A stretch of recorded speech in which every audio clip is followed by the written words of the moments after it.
Կառավարությունը 2025 թվականի փետրվարի 20-ին նիստում հավանություն տվեց վարորդներին տրվող 9 տուգանային միավորը 13 բալ դարձնելու վերաբերյալ նախագծին։ Կապանցիների արձագանքն այս փոփոխությանը միանշանակ չէ։ Շատերն են այն կարծիքին, որ միայն խստացումը կարող է ի վերջո կարգավորել երթևեկը։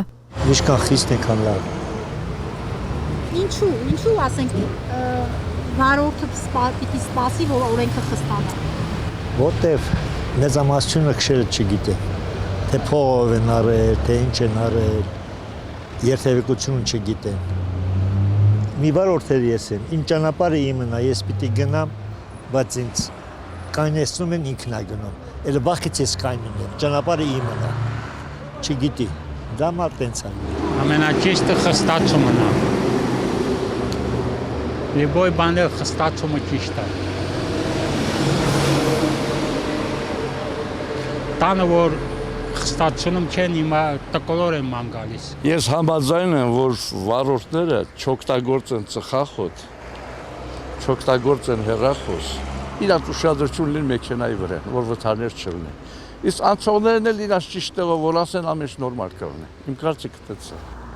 Իրենք վարորդները ասում են, որ մեծ հաշվով բան չի փոխվում, որովհետև որոշ խախտումների դեպքում ավելացել է հանվող միավորների քանակը։ Հա լավ է վարորդների համար, բայց դրա հետ մեկտեղին չեն ինչը փոխած, ավելացրել են, ուրիշ ոչ մի բան։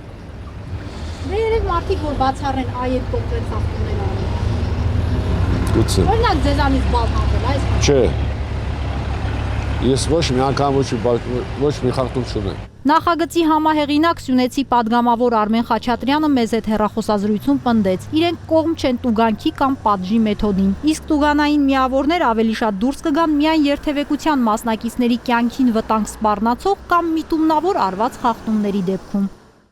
Ունենք մոտ 28 իրավախախտում, որոնց համար կիրառվում է տուգանային միավոր։ Մենք 7 իրավախախտումով տուգանային միավորները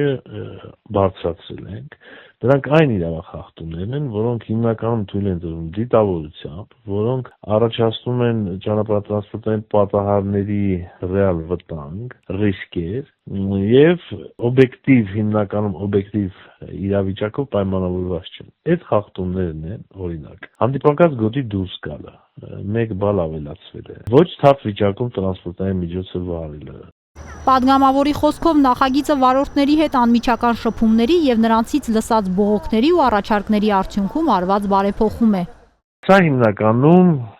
երկխոսությունը տեղի ունեցել առաքիչների, բեռնափոխադրում իրականացնող, տաքսու վարորդների միջև, որոնք որ շատ են դժգոհում, որ ամեն օր իրենց աշխատանքի բնույթից ելնելով բավականին լուրջ ռիսկերի մեջ են եւ խախտումներ են կատարում, հետո կասեցվում է նրանց վարորդական իրավունքը, հետո դա բերում է սոցիալական խնդիրների։ Հիմա կտեսնենք նաեւ, եթե օրենքը ընդունվի, նորից վերահսկողություն կիրականացնենք, կտեսնենք խնդիրներ կան թե չկա եւ եթե ճշգրտումների կամ ինչ-որ փոփոխությունների կարիք լինի, մենք ելի նորից կանենք, որովհետեւ այս օրենքները քարացած չեն։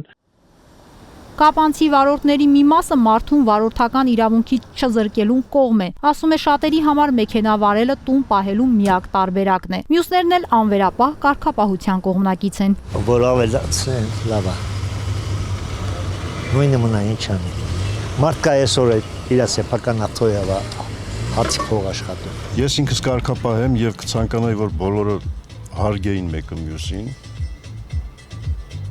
Զիջեին։ Տարբեր կարծիքներ ունեցող կապանցիների խոսքում մի միտք ընդհանուր է։ Պետք է ավելանա հարգանքը միմյանց նկատմամբ։ Դրան հասնելու 2 ճանապարհ են նշում՝ առավել խիստ օրենքներ եւ դպրոցից սկսած բարեկրթության մասին թեմաների ավելացում։